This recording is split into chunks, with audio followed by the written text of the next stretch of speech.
Hey people, John Bogle the founder of Vanguard. For your kind information, Vanguard America के one of the biggest index fund managers में से एक है। बॉगले की date 16 जनवरी 2019 में 89 साल की उम्र में हुई, लेकिन मरने से पहले अपने जीवन काल में बॉगले ने पैसे के बारे में एक स्टोरी बताई जो बहुत पॉपुलर हुई थी। इस स्टोरी के दो कैरेक्टर्स हैं, Kurt वॉनगट and Joseph हेलर।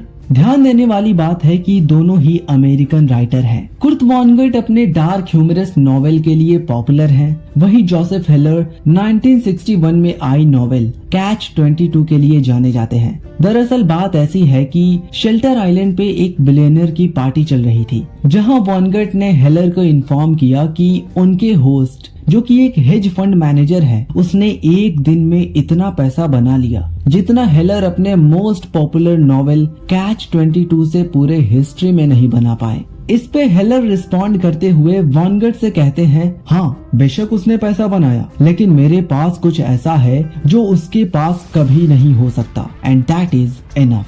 Wait what? Enough? Enough का क्या मतलब है? वेल, अगर आप भी ऐसा सोच रहे हैं तो चलिए एपिसोड को आगे बढ़ाते हैं एंड समझते हैं enough, the wealth of common sense.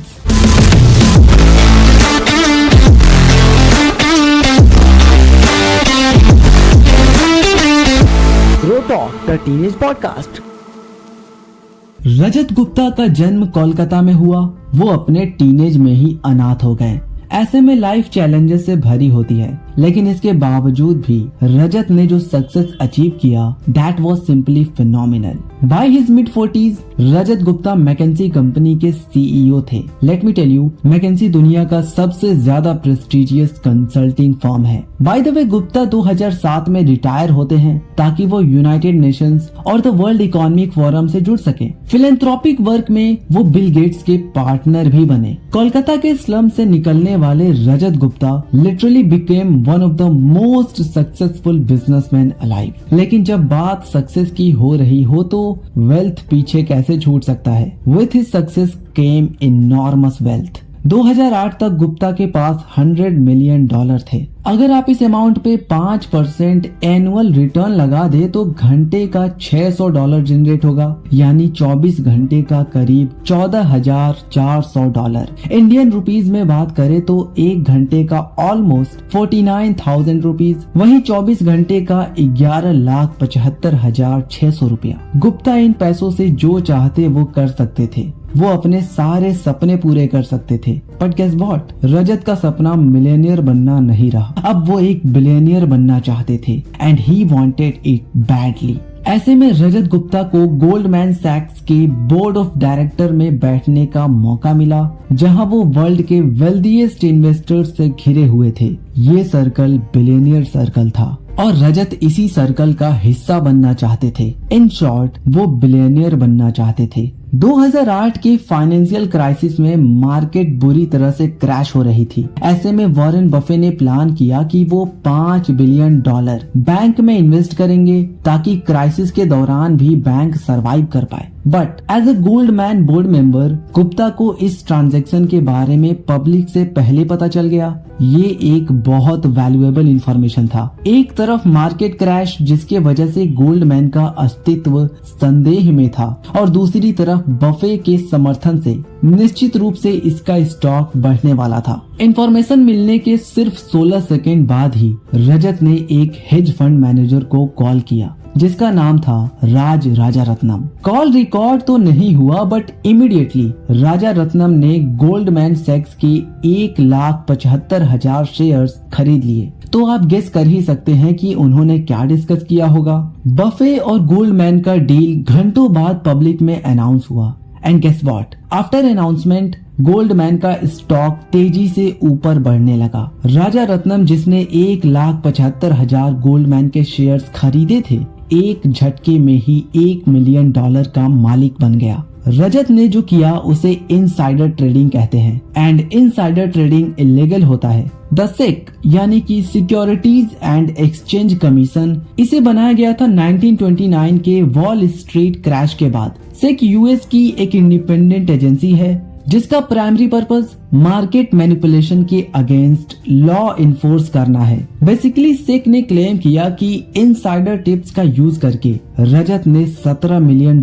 का प्रॉफिट बनाया है। गुप्ता एंड राजा रत्नम को जेल जाना पड़ा फॉर इनसाइडर ट्रेडिंग एंड ऐसे में उनका कैरियर और रेपुटेशन बुरी तरह से बर्बाद हो गया। एक सवाल जो आपके मन में आ रहा होगा, वाई? क्यों एक इंसान जिसके पास hundreds of millions of dollars थे, उसने और पाने के चक्कर में अपना सब कुछ दांव पे लगा दिया? अगर एक गरीब अपना पेट भरने के लिए चोरी करे तो समझ आता है, because poverty will not make you feel the pain. लेकिन जो रजत गुप्ता ने किया वो बिल्कुल अलग था। उनके पास सब कुछ था, unimaginable wealth, prestige, power and freedom, लेकिन उन्होंने ये सब कुछ गवा दिया just because he wanted more. Simply he had no sense of enough. Yes, always remember this word, enough. हम में से बहुत कम लोगों के पास $100 मिलियन होता है, जैसा कि रजत गुप्ता के पास था। लेकिन एक मिजरेबल परसेंटेज जो इस पॉडकास्ट को सुन रहे होंगे, वो अपने लाइफ के एक ऐसे पॉइंट पे होंगे जहां वो सैलरी अर्न करके अपने नीड्स एंड वांट्स को कवर कर रहे होंगे। अगर आप भी उनमें से एक हैं, तो आपको ये 4 पॉइंट्स हमेशा याद रखना चाहिए। Number 1, stop moving your goal post ahead. चलिए इसे एक एग्जाम्पल से समझते हैं। एक गधा था और ठीक उसके सर के सामने डंडे के सहारे एक गाजर लटक रहा था। अब बात ऐसी है कि गधे की क्रेविंग गाजर को लटकता देख बढ़ती जा रही थी। गधा गाजर खाना चाहता था, जिसके लिए वो कदम भी बढ़ा रहा था, लेकिन जैसे ही उसका एक कदम आगे जा रहा था, गाजर उससे 2 कदम आगे चला जा रहा था। ऐसे में गधे की एक्सपेक्टेशंस और बढ़ जा रही थी। धीरे धीरे गाजर की लालच में गधा भागना शुरू कर देता है और आप यकीन नहीं करेंगे, गधे पे बैठा इंसान गधे को गाजर की लालच देके अपने मंजिल तक पहुंच जाता है, जो स्टार्टिंग में दूर दूर तक नहीं दिख रही थी। लेकिन बेचारा गधा अपने सामने लटकते गाजर तक भी नहीं पहुंच सका।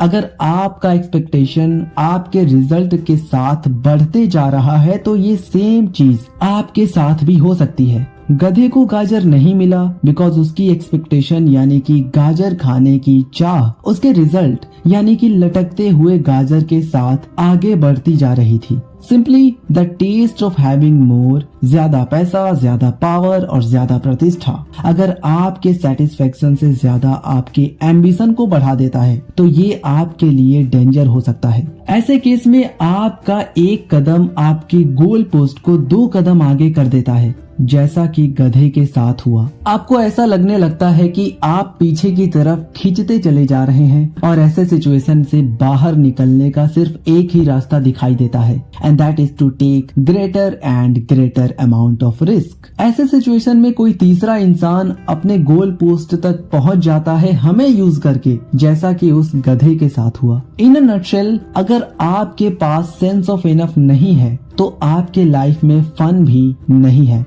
आप पूरी लाइफ एक ऐसी चीज के पीछे भागते हुए बिता देंगे जो शायद आपको कभी मिले ही ना, और इन केस मिल भी गई तो आपकी एक्सपेक्टेशंस आपको रुकने नहीं देंगी। लेकिन अगर आप इस ट्रैप में नहीं फंसना चाहते हैं, तो आपको अपने गोल पोस्ट को आगे बढ़ने से रोकना होगा। आपको समझना होगा कि result minus expectations is equal to happiness. Number 2, social comparison is the problem. Consider करिए एक बेसबॉल प्लेयर जो सालाना $5 लाख कमाता है। अब उसे आप किसी भी डेफिनेशन से रिच कह सकते हैं, लेकिन अगर वो सेम प्लेयर माइक ट्रॉट के टीम में हो जिसके पास 12 साल का $430 मिलियन का कॉन्ट्रैक्ट है, ऐसे में वो प्लेयर माइक ट्रॉट से कंपेयर करके निराश हो जाएगा। लेकिन जरा आप सोचिए, माइक ट्रॉट जिनके पास $36 मिलियन यानी कि $2,934,775,800 इंडियन रुपीज पर ईयर के हिसाब से इंसेन अमाउंट ऑफ मनी है। अगर वो टॉप 10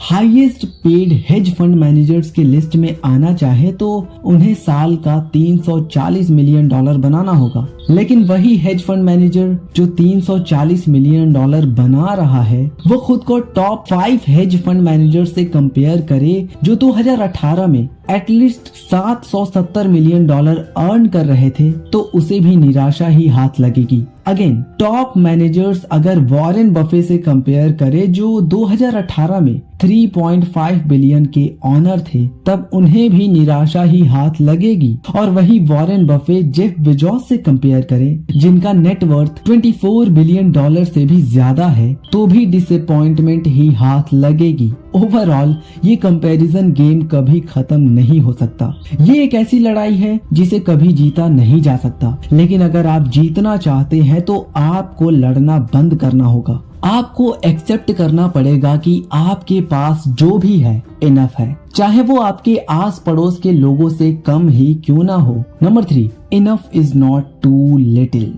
ये इनफ का जो आइडिया है ना, आप में से बहुत सारे लोगों को लग सकता है कि ये आपको अपॉर्चुनिटीज तक पहुंचने नहीं देगा, आपके रियल पोटेंशियल को हाइड कर देगा, लेकिन ऐसा नहीं है। इनफ का मतलब ये रियलाइज करना है कि चीजों को ज्यादा पाने की चाहत यानी कि आपकी लालच आपको उस पॉइंट तक पुश करेगी जहाँ पे केवल रिग्रेट है। बेसिकली खाना उतना ही खाइए जिससे कि आप बीमार ना पड़े, ना ज्यादा ना कम, बस enough. Number 4, many things never worth risking.